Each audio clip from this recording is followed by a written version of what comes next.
Boa noite. Eu me chamo Rodrigo Mota, sou professor da Rede Estadual do Ensino do Tocantins. Estou lotado na Escola Estadual Beira Rio. Vou fazer alguns vídeos aqui comentando as questões da segunda fase da prova da Olimpíada de Matemática da Unicamp, do nível beta, que é o nível em que competem os alunos do ensino médio. E aí, hoje é 30 de maio, eu vou postar hoje. O gabarito oficial deve sair no dia 6 de junho. O quadro que não é muito grande, então assim, vamos tentar escrever de forma sintética e vou fazendo os comentários. Esse vídeo é para os alunos do ensino médio da Escola Estadual Beira Rio, ok? Então, a primeira questão diz o seguinte: para quantos números inteiros x tem-se que x mais 2023 seguido de 8 zeros dividido por x mais 1023 seguido de 8 zeros pertence aos inteiros. Ou seja, eu preciso descobrir para quantos números inteiros x eu escrevo uma fração cuja representação decimal é um número inteiro, certo? Aí aqui tem uma observaçãozinha ao final do enunciado que diz o seguinte: são 8 zeros no final do numerador e no denominador. Então, vou trazer para esse lado para a gente poder trabalhar melhor. O primeiro passo aqui é reescrever isso de uma maneira conveniente. Então, eu vou reorganizar essa fração, uma fração algébrica, Vou reorganizar essa fração de modo que a gente fique com a variável x exclusivamente no denominador. Isso vai facilitar a nossa vida. Então, reescrevendo isso de modo conveniente, nós teremos o seguinte: x mais 1023 seguido de 8 zeros. E aí, só para facilitar aqui o nosso trabalho, eu vou fazer assim, tá? Mais, se eu pego 1023 seguido de 8 zeros, para encontrar o que está escrito aqui, 2023 seguido de 8 zeros, eu preciso apenas de 1000 seguido de 8 zeros. Vou usar essa notação acompanhando aí o enunciado da prova, tá? Então aqui, isso dividido por x mais 1023 seguido de 8 zeros. Agora observe o seguinte: eu vou reescrever essa fração algébrica com dois denominadores iguais, da seguinte forma: x mais 1023 seguido de 8 zeros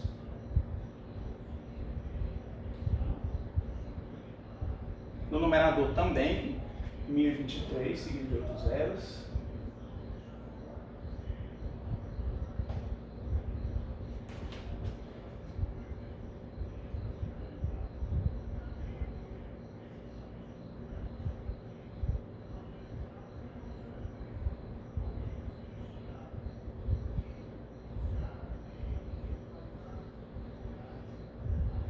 Agora, o que vai acontecer? A minha primeira parcela, a parcela aqui do lado que está à esquerda na nossa expressão, vocês observem que numerador e denominador são iguais. Então, quando eu, aplicando a lei do corte aqui, o que vai acontecer? Isso aqui é igual a 1. Então, eu estou dividindo o número inteiro por ele mesmo. Então, 1 mais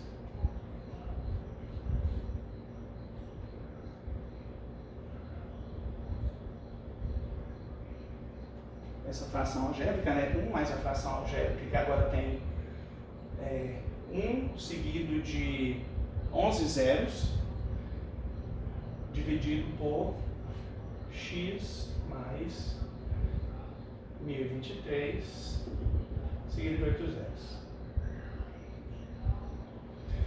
Agora, a solução da questão, ela passa pela análise exclusivamente dessa fração algébrica que nós encontramos aqui. Especificamente no denominador, eu só preciso analisar o x, né, essa variável que está aqui no denominador, atribuindo a ela, pensando aqui na verdade, né, assim, o que acontece quando x é positivo, né, quando x é maior que zero, quando x é igual a zero e quando x é menor que zero. Eu vou dividir em 3 casos. Então, eu vou apagar aqui a primeira parte do quadro para a gente poder trabalhar com espaço.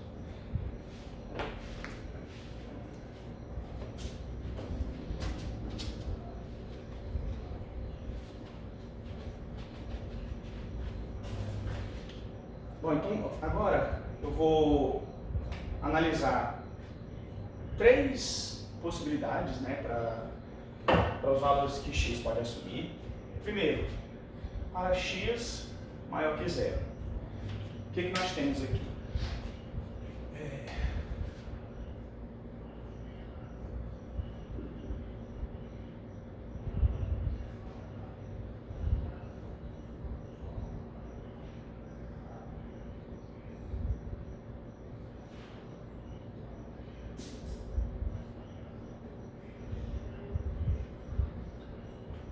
Então, se o x for maior do que zero, o que nós teremos? O denominador dessa fração vai ser maior do que o numerador. E aí, ela é uma fração própria, né? E o que acontece? Vai ser um número maior do que zero, menor do que 1, certo? Se esse x for maior do que zero, tá? Observe que se nós ignorarmos aqui o x, o denominador já é maior do que o numerador. Então ele já é uma fração própria, né? Ele já está limitado aqui no intervalo aberto 0 e 1. E se eu fizer esse x aumentar mais ainda, eu vou fazer com que o número obtido seja cada vez menor. Se eu tendo isso aqui ao infinito, isso aqui tende a zero, mas isso não vem ao caso, né? Ele torna-se um número extremamente pequeno, tão pequeno quanto a gente queira. Mas o que importa para a gente aqui é que ele vai estar sempre limitado nesse intervalo, se o x for positivo, né? Ele vai estar sempre limitado nesse intervalo delimitado, né? Nesse intervalo aberto entre 0 e 1, de modo que não existe um número inteiro nesse intervalo, né? Nesse intervalo aberto. Então, nós teríamos o número 1 acrescido de um número que não é inteiro. Então, você não teria uma soma contida no conjunto dos inteiros. Então, para esse caso aqui, x maior que zero, a gente já sabe que não tem solução. Se o x... Vamos analisar agora o caso em que o x é igual a zero, né?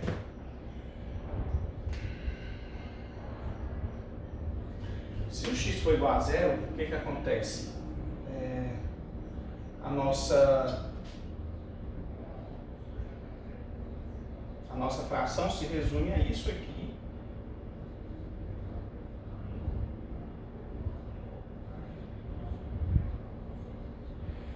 E, obviamente, o numerador é menor que o denominador, né?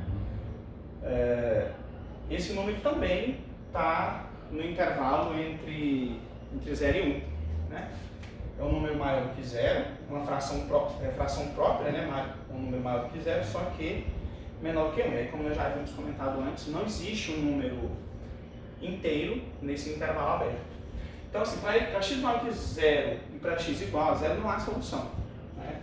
Não há qualquer valor de x que faça com que aquela fração original seja um número inteiro. Então, só nos resta analisar agora o caso em que o x é menor do que zero. Eu vou usar aqui, apagar novamente essa parte, para a gente poder trabalhar.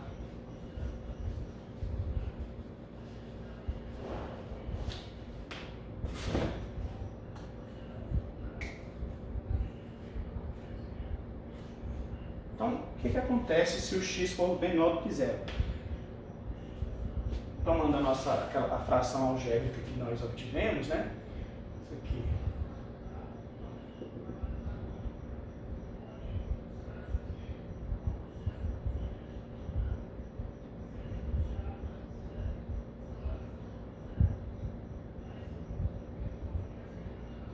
Bom, então, se eu vou atribuindo valores inteiros para x, né, valores inteiros negativos, o que eu vou fazer? Eu vou fazer esse denominador decrescer, certo? Eu vou usar aqui alguns números convenientes só para a gente analisar o comportamento dessa fração, né, dessa fração algébrica, quando x assume dois valores que foram deliberadamente escolhidos para apresentar uma característica importante aqui, que é a seguinte. Eu posso encontrar um divisor para esse número, né, que está aqui no numerador, e esse divisor não precisa ser necessariamente positivo, ele pode ser negativo também, certo? Então, na verdade, eu vou mostrar aqui para vocês que nós podemos encontrar aqui números que são simétricos e ambos são divisores desse número que está aqui no numerador. Então, observe, para x igual a menos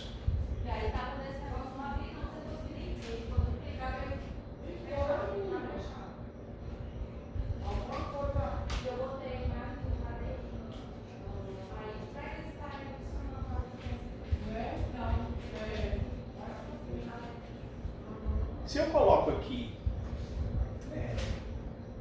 no lugar de x, menos 1022 seguidos de 8 noves, o que vai acontecer? Quando eu fizer a subtração, aqui substituir aqui em x, né, e trabalhar aqui no denominador, realizar as operações, o que nós queremos?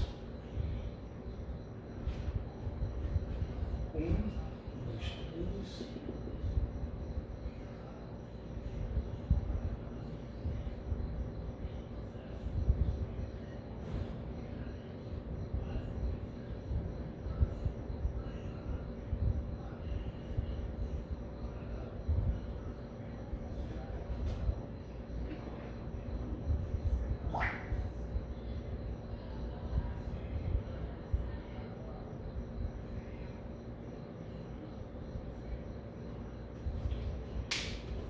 Então, o que nós temos aqui no denominador?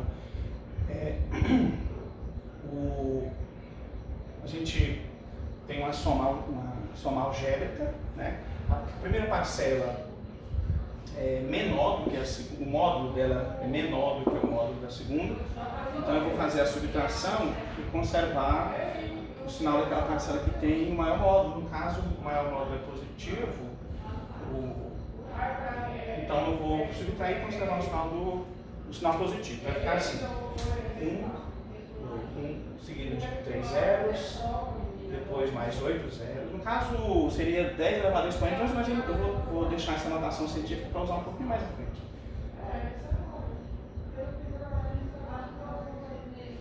Então essa diferença aqui vai dar um positivo, né? Como forma decimal, né? Como fração, o denominador dessa fração vai ser 1. Quando eu colocar na forma decimal, eu vou encontrar isso aqui, 1 seguido de 11 zeros.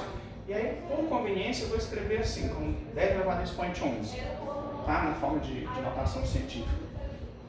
Beleza, agora, o que acontece quando eu substituo esse x não mais por 1029? Olá, Carla, tudo bem? Carla é nossa colega, professora aqui na escola também.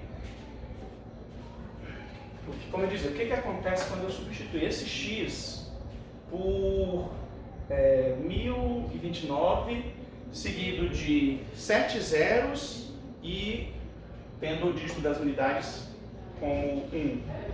Né? O que vai acontecer? obviamente esse x sendo negativo, né? Deixa eu colocar aqui. Então, para x igual a menos 1,02. 3, menos 1023, seguido de 7 zeros, terminando em 1. Né? Vou substituir o x por esse valor agora. E agora, trazendo aqui para a nossa fração algébrica, ela vai ficar assim.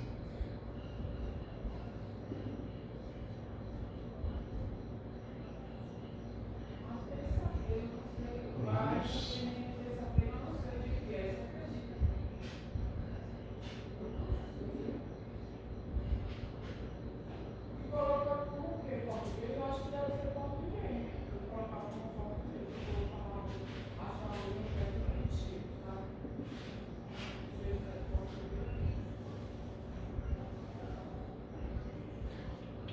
Bom, agora, no denominador, o que nós temos?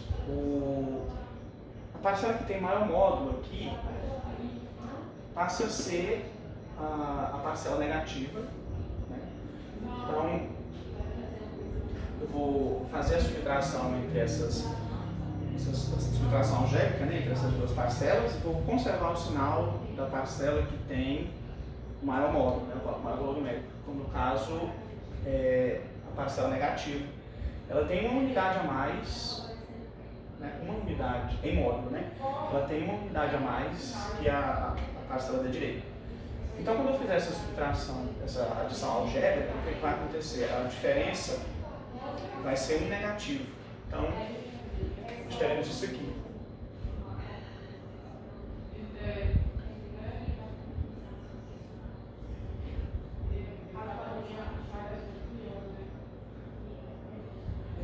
E aí, escrevendo isso na forma decimal, e mais ainda, né, na forma decimal, mas vou escrever na forma de notação científica, porque é conveniente agora.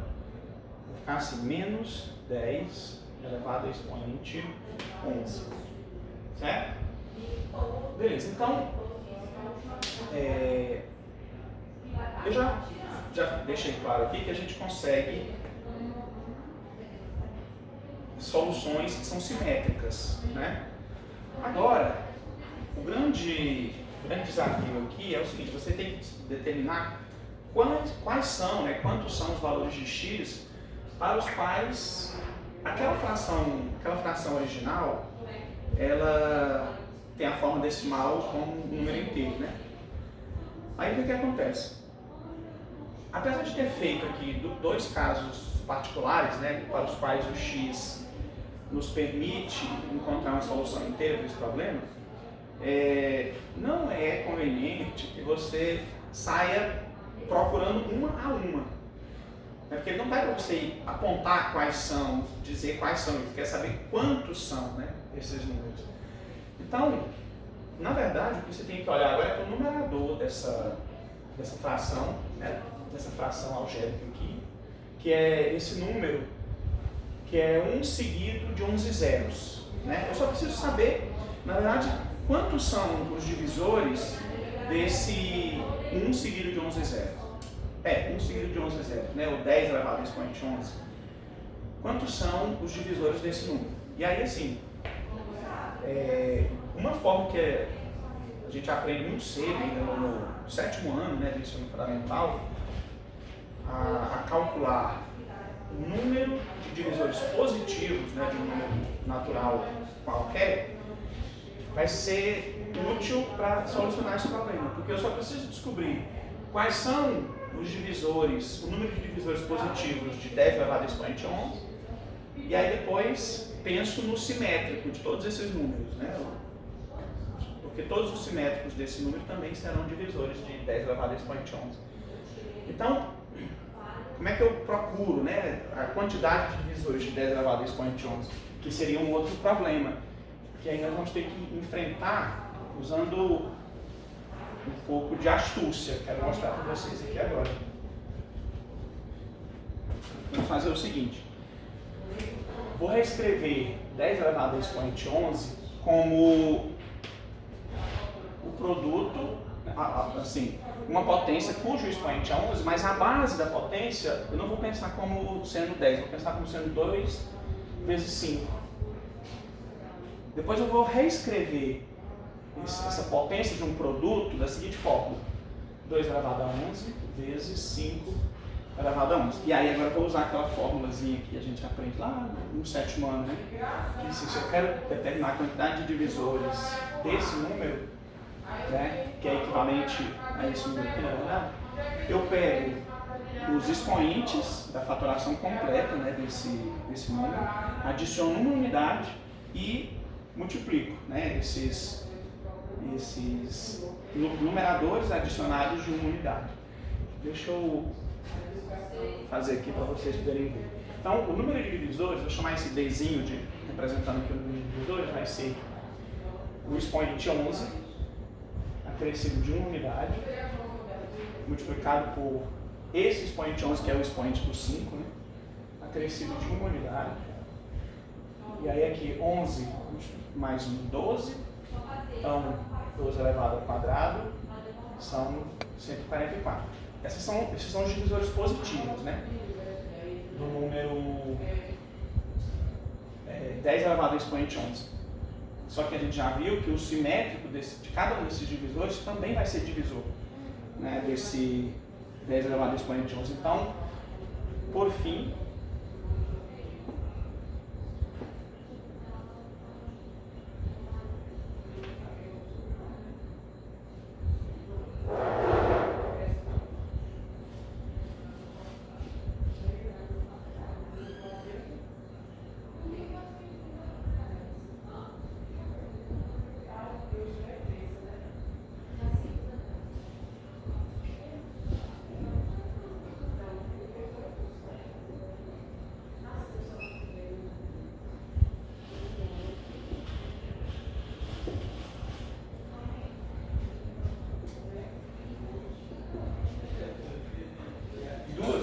eu vou dobrar o número de soluções que eu encontrei nas soluções positivas, né? Ou seja, eu vou passar a considerar os simétricos de cada uma dessas soluções. Então, 2 vezes 144 são 288 valores. São 288 valores para os quais aquela fração original assume uma representação decimal inteira quando você substitui o x por um desses números, né? Então, assim, eu não preciso procurar esses números, né? Na verdade, eu fiz 2 exemplos aqui numéricos só para ressaltar que as soluções são simétricas, né? Mas não é necessário. Então, essa foi a primeira solução. E aí, eu espero que vocês gostem, né? Os alunos do 1º, 2º e 3º ano da Escola Estadual Beira Rio, de Luz e Mangues, em Porto Nacional, ok?